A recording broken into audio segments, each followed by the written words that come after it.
Assalamualaikum warahmatullahi wabarakatuh. Halo, my name is Sheila Rukaya. I'm from English Education Department in UIN Sunda Gunung Jati Bandung. Saya dari kelas 4E. Di sini, saya akan melakukan uji statistika N-gain. Uji N-gain atau normalized gain adalah uji bertujuan untuk mengetahui seefektif apa metode atau strategi yang digunakan di dalam penelitian one group pretest process design maupun penelitian menggunakan kelompok kontrol. Uji N-gain score dilakukan dengan cara menghitung selisih antara nilai pretest dengan nilai post-test. Dengan menghitung selisih antara pretest dan post-test atau N-gain score tersebut, kita akan dapat mengetahui apakah penggunaan atau penerapan suatu metode tertentu dapat dikatakan efektif atau tidak. Adapun kategorisasi perolehan nilai N-gain score. Yang pertama, nilai N-gain jika nilai G lebih besar dari 0,7 maka terkategorisasikan tinggi. Namun jika nilai G lebih kecil dari 0,7 tapi lebih besar dari 0,3 dan tidak lebih kecil dari 0,3, maka terkategorisasikan sedang. Namun, jika nilai N-gain-nya lebih kecil dari 0,3 atau sama dengan 0,3, maka dikategorisasikan rendah.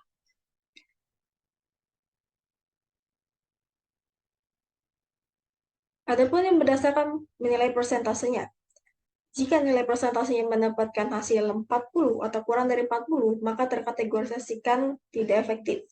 Ataupun persentasenya sekitar 40-55, maka penggunaan strategi ini cukup efektif. Namun jika persentasenya sekitar 55-77 ataupun lebih, maka kategorisasi dari penggunaan strategi atau metode ini tergolong sangat efektif. Adapun sesudah pengambilan ujinya, yakni pertama, kita akan melakukan uji normality untuk mengetahui apakah data yang akan diuji terdistribusi normal atau tidak. Yang kedua adalah pair sample t-test, yang bertujuan untuk mengetahui apakah terdapat perbedaan rata-rata antara dua sampel yang saling berpasangan atau berhubungan. Penggunaan pair sample t-test kali ini karena data yang diujikan masuk ke dalam penelitian one group pretest process design atau experiment design. Dan terakhir kita akan melakukan uji N-gain. Adapun judul skripsi yang akan kita gunakan sebagai sampel di sini, judulnya adalah efektivitas penggunaan media Kokami terhadap hasil belajar kosakata bahasa Inggris siswa kelas 4 MI Nurul Huda. Dengan research question, bagaimana efektivitas penggunaan media kotak dan kartu misterius atau Kokami terhadap hasil belajar siswa kelas 4 MI Nurul Huda? Yang variabel yang diujinya adalah siswa kelas 4 MI Nurul Huda. Dengan variabel dependennya adalah post-test dan variabel independennya adalah pretest. Di sini ada data yang akan kita ujikan dengan nilai pretest sebagai berikut dan nilai post-test sebagai berikut. Oke, di sini saya sudah memiliki data mengenai efektif penggunaan media kotaknya. Di sini ada bagian pretest dan post-test dengan kita kelompokkan menjadi satu kelompok ini, kelompok 1. Dari data ini, kita bisa masukkan ke dalam SPSS dengan di copy paste. Kita copy paste terlebih dahulu datanya. Setelah itu kita akan masukkan ke SPSS. Oke, di sini kita sudah masuk ke dalam SPSS. Langkah pertama, kita masuk ke dalam variable view. Di variable view, yang pertama kita akan tulis kelompok untuk memasukkan kelompok yang tadi, lalu pre untuk pretest, dan post untuk post-test. Lalu di bagian label, kita ketik kembali kelompok menjadi kelompok. Bagian pre menjadi pretest, dan post menjadi post-test. Di bagian measure-nya, kelompok kanan masuk angka,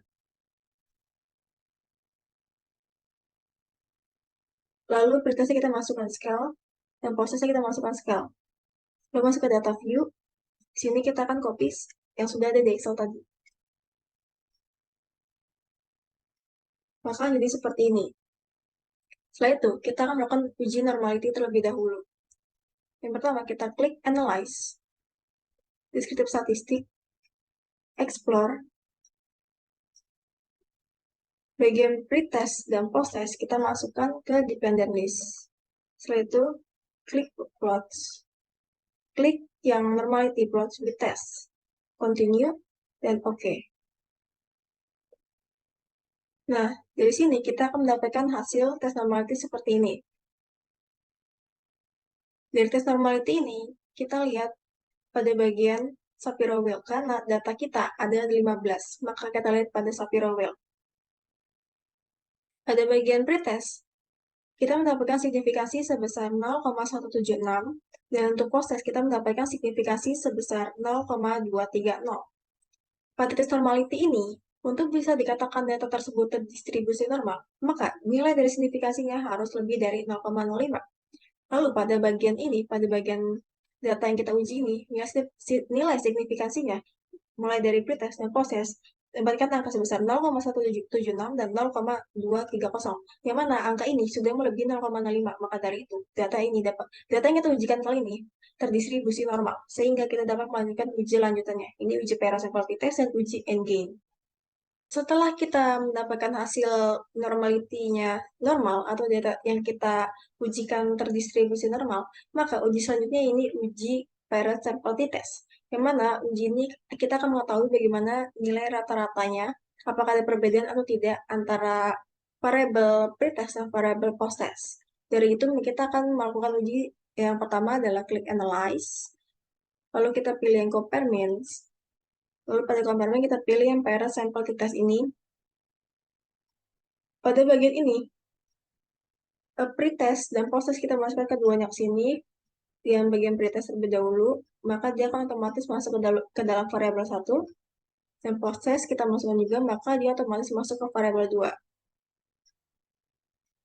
Setelah itu, kita klik OK.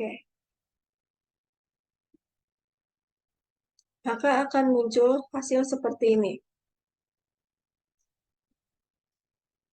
Kita mulai dari parent sample statistik dulu. Pada tabel yang ini, kita dapat nilai dari mean, jumlah data, standar deviasi, dan standar error mean-nya. Untuk nilai mean atau nilai rata-ratanya, untuk bagian pretest, kita mendapatkan nilai rata-rata atau mean sebesar 40 dan post-test sebesar 78 dengan jumlah data sebanyak 15 dan standar deviasi sebesar 19,63961 untuk pretest dan 16,656157 untuk post-test dengan standar error mean-nya sebesar 5,07093 untuk pretest dan 4,27618 untuk bagian post-test. Selanjutnya, yaitu pada bagian parasample correlation. Di bagian ini, kita lihat untuk hasil pretest dan post-test dengan jumlah data sebanyak 15 atau N sebanyak 15 dengan nilai korelasi sebesar 0,395 dan nilai signifikansinya sebesar 0,145.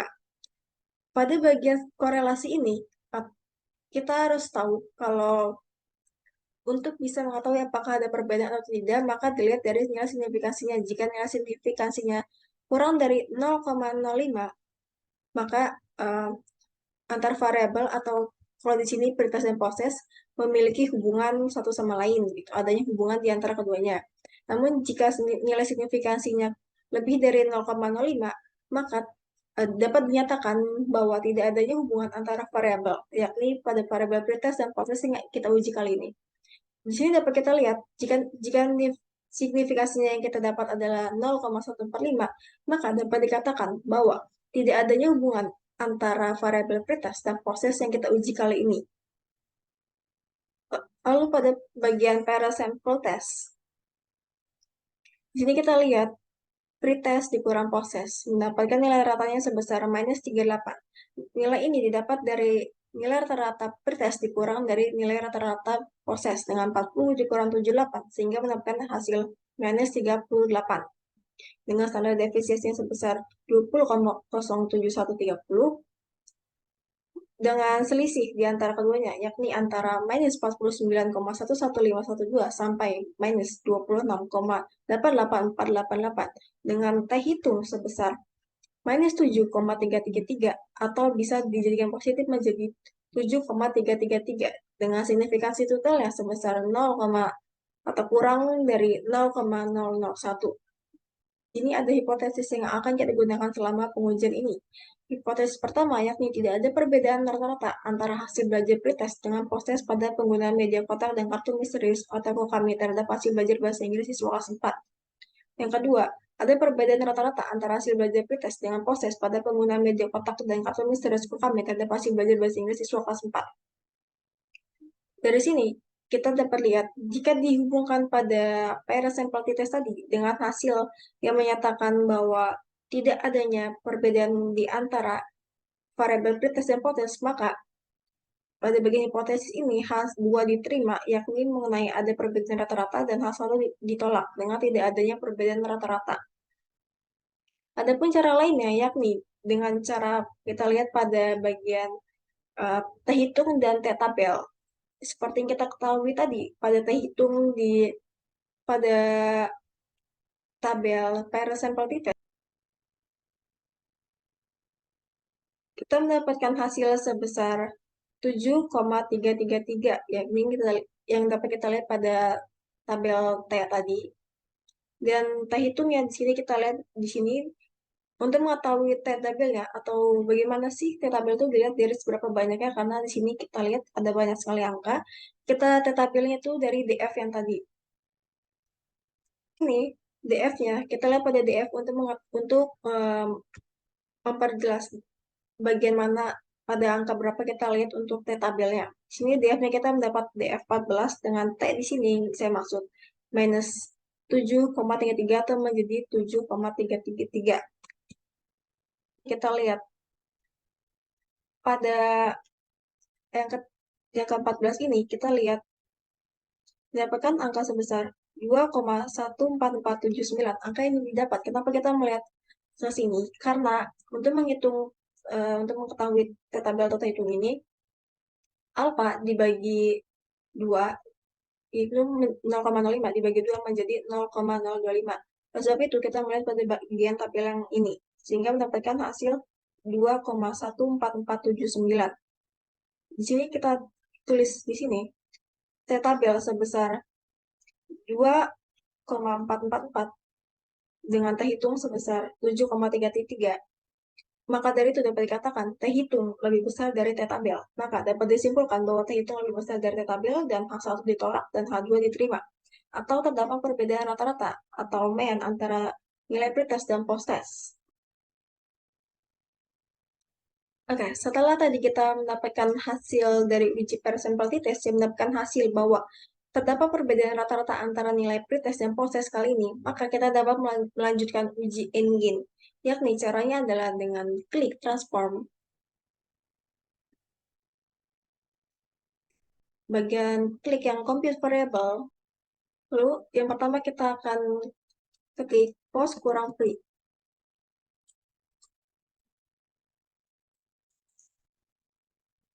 Untuk mengetahui bagaimana hasil dari nilai post-test dikurang pretest, di sini kita ketik post kurang pre kembali, lalu klik OK. Kita kembali pada tabel yang tadi, maka mendapatkan hasil seperti ini. Hasilnya akan muncul di bagian data view. Ini hasil ini didapat dari nilai post-test dikurang dari hasil pretest yang ini, sehingga mendapatkan hasil seperti ini.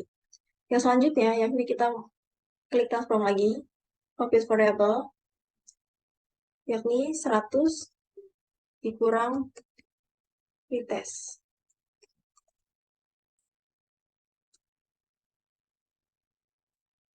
Ini kita ganti jadi 100, lalu klik OK. Hasilnya juga akan muncul pada bagian data view, dan hasilnya jadi seperti ini, yakni angka 100 dikurang hasil dari pretest. Lalu selanjutnya kita akan mencari n-gain score-nya. Caranya adalah klik transform, confuse variable, n-gain score. Di sini kita ketik n-gain score. Di sini kita ketik post dikurang pre dibagi 100 kurang pre. Lalu kita klik OK. Hasilnya akan muncul kembali di bagian data view. Dan dapatkan hasil seperti ini untuk n-gain score-nya. Adapun n-gain persennya, kita dapat cari dengan cara klik transform, convert variable, dan bagian score kita ganti menjadi persen.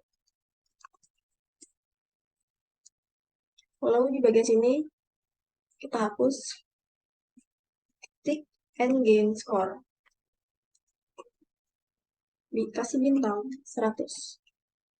Lalu klik OK. Hasilnya juga akan muncul pada bagian data view. Maka hasilnya akan jadi seperti ini. Ini adalah hasil dari N-Gain score-nya.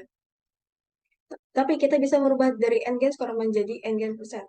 Caranya adalah dengan klik Analyze, Descriptive Statistik, klik yang Explore. Ini kita keluarkan terlebih dahulu. Bagian kelompok, di sini kita masukkan ke dalam factor list. Lalu N-Gain percent-nya kita masuk ke dalam dependent list. Setelah itu diklik OK.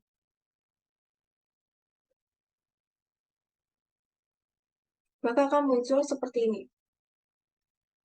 Pada bagian tabel deskriptif ini, kita dapat lihat bahwa N-Gain percent dengan nilai rata-rata sebesar 64,3122 atau 64,31 dengan nilai minimumnya sebesar 16,67 dan nilai maksimumnya sebesar 100. Di sini dapat disimpulkan bahwa jika nilai rata-ratanya sebesar 64%, 64,31% ini masuk ke dalam kategorisasi yang antara 56 sampai 77%, sehingga dapat dikatakan bahwa penggunaan strategi ini yang diterapkan pada siswa kelas 4 dapat dikatakan sangat efektif karena range dari 64,31% ini masuk ke dalam 56 sampai 77% di dalam kategorisasi nilai N-Gain score-nya. Dengan nilai minimum sebesar 16,67% dan nilai maksimumnya sebesar 100%. Sehingga dapat ditarik kesimpulan secara keseluruhan bahwa strategi dari penggunaan Kokami ini pada siswa kelas 4 dalam belajar bahasa Inggris dapat dikatakan sangat efektif. Sekian yang dapat saya sampaikan. Maaf jika ada kesalahan dalam proses pengerjaan ataupun ada kata-kata yang salah. Mohon dimaafkan, selebihnya saya mohon maaf dan terima kasih. Assalamualaikum warahmatullahi wabarakatuh.